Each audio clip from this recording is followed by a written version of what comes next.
Hello, welcome back. Vertigo Label. Yeah, a lot of record collectors, music fans got shaky knees when they hear Vertigo Label, because this is for sure one of the most iconic labels in the history of records, of music. And today I want to get into a few facts about the Vertigo label, and I want to introduce you to I want to present, not introduce, a lot of you probably might know them, sorry. I want to present 4 records of the Vertigo label that I hold very dear and listen to regularly, because this is amazing, amazing stuff. Yeah, and let's start with one record before we go a little bit into the label. Let's start with one record which has nowadays almost a cult following on both sides, on sides of the musicians and on side of the audience. A milestone nowadays, a fantastic album. I'm talking about Aphrodite's Child. What I have here is the German first version, not the British first pressing, which of course is the most iconic to get. Yeah, Aphrodite's Child, 666, is the third and last album of Aphrodite's Child, and yeah, the most. Yeah, I think it's safe to say the most important album, the album with the most impact until today. One of the two main protagonists, Vangelis and Demis Roussos, are here on their heights in a way. Vangelis as producer and keyboard player, and Demis Roussos, who got quite famous later on in Germany, because he was for 2-3 years part of the German Schlager scene, are unbelievable. His voice covers this concept album so amazing, so amazing. This album is about the book of Revelation, Apocalypse. Heavily influenced, in my opinion, and I'm not the only one who says that, by the Who's Tommy, in my opinion. And yeah, brilliant. Maybe we dig into one of the songs to get an idea of the impact, power, and beauty of this record. Let's listen a bit to the 4 Horsemen. The leading horse is white, the second horse is red, the third one is a black, the last one is a green. The leading horse is white, the second horse is red, the third one is a black, the last one is a green.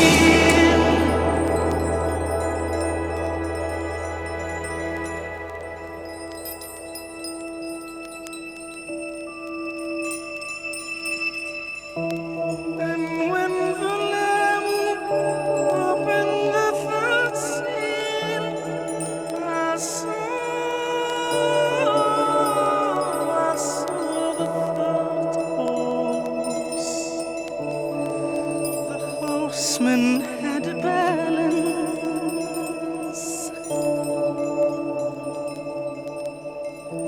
Now when the Lamb opened the first seal, I saw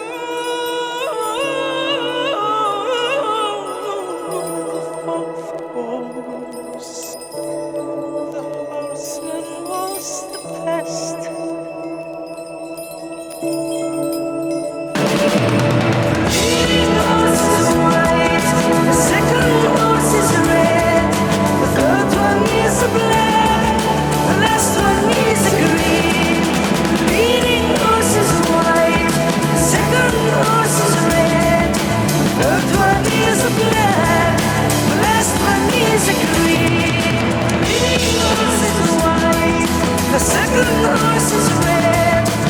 what an amazing song. Aphrodite's Child on the Vertigo label. After that album, they didn't do any other albums and split. But this record, this music, I think will stay forever. A true icon of the Vertigo label. Of course, the one artist, the one band most of us connects Vertigo to is Black Sabbath. They released their records on the Vertigo label, and of course until today those are, for collectors and music lovers, amongst the most desirable pieces when it comes to vinyl. But for this video I decided just to get interesting records that you might not know from the first to the last song, so that you get a deeper impression of the whole label. What's also iconic, of course, when it comes to the Vertigo label is the Vertigo swirl. The Vertigo swirl, of course, I show you here. The Vertigo swirl, of course, changed over time, but in this is, in my opinion, the most classic approach of this swirl. You also have them on the other side of the releases, but this is, it's hypnotic for every record collector. Another thing that's iconic is the Vertigo inner sleeve. It's always so important and nice if you get your original pressing with an inner sleeve, which by the way is poly-lined, not only paper, so they knew what they were doing, and is always an important part when it comes to the collectability of the record. What's also quite interesting is that the date on the sleeve is always the month and the year of the release of the record. So the important information is also connected to this sleeve, and as a collector you also can look up if you have really an original sleeve, so the year and the month, they have to be correct. Yeah, Vertigo label, another wonderful, very interesting release from the Vertigo label is Crescida's Asylum. Also in a beautiful gatefold jacket. I have here the first British pressing. And yeah, this is the early, softer, nice, more beautiful beginning of prog rock. Like their first album, the second one goes also this direction of this smooth melodic approach of prog rock. Let's listen to one song of the album so that you get a better idea.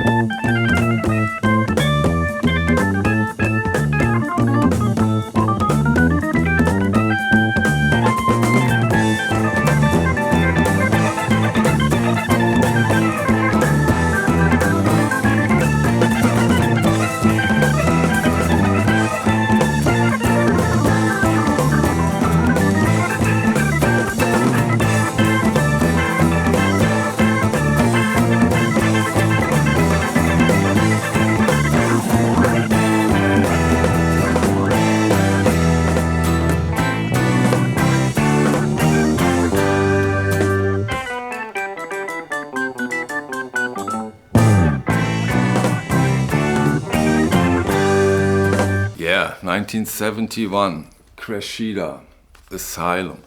I mean, it's easy to hear the influence of Procol Harum, the Moody blues. A wonderful early prog rock record, very fine example. Even one year earlier, 1970, Affinity put out their self-titled debut on Vertigo. This is the only release they put out on Vertigo, and this is quite similar in a way, but what's really striking on this one is this jazzy left field approach of them, which is sometimes so beautiful and dense that it can gives you the shivers.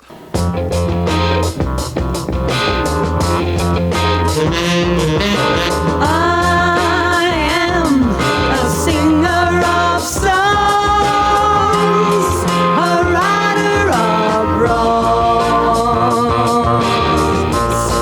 a dreamer of sighs,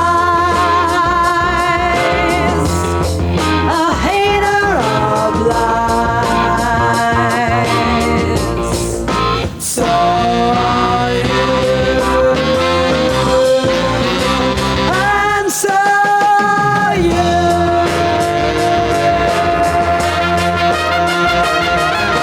As the preacher said to the king, what part of Jesus are you from? Now where do you belong? In my heart. Affinity, an amazingly beautiful album that is from song 1 to the last worth your time, and amazing listening, and also the cover art. I mean, the cover art also, when it comes to the Vertigo label, is essential. And this is a wonderful example, in my opinion, of the artistry of this label, and this calmness, this soft Japanese touch this photo has, the colors, the saturation. Sorry, that's amazing examples of wonderful cover art. That is a very, very strong point at the side, or on the side of the Vertigo label. What's also quite interesting, you also have a few releases on the Vertigo label with German bands.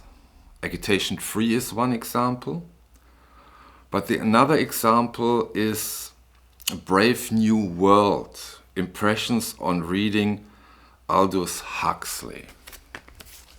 Here once more an amazing cover. A cover, when you see it, you simply don't forget this. Out of these four, I'd say that this is the most out there, most experimental release. And yeah, you can say that's krautrock. This is in a way a krautrock release, but of course it also has elements of prog rock, like so often when it comes to krautrock, although with a different mindset, which is very clear here. But it's also improvisational.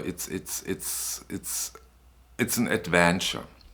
And the example, the song I choose from this album for this video is the last song, because what I find so tempting about this song is that it's drone, at least at the beginning. This is not an easy song, and I will play it for a longer period of time than usual. And I do it because I think this song gives you an amazing idea of how adventurous the whole the whole Vertigo label was. They really went for it, and the whole catalog shows that they are not only looking for the short and easy success. Of course they had to, and they did, but they also gave adventurous, interesting musicians and artists a huge chance, which I am very, very grateful to the people who stood behind them. And at the end, now when I finish the video, I will play the last song from Brave New World to give you an idea about this record. And this is for sure, in my opinion, a record that needs way more attention. Yeah, before we get into this last song, let me thank you for the time you spent on this video. I hope you enjoyed it a little bit. And yeah, I hope to see you on the next one. Enjoy!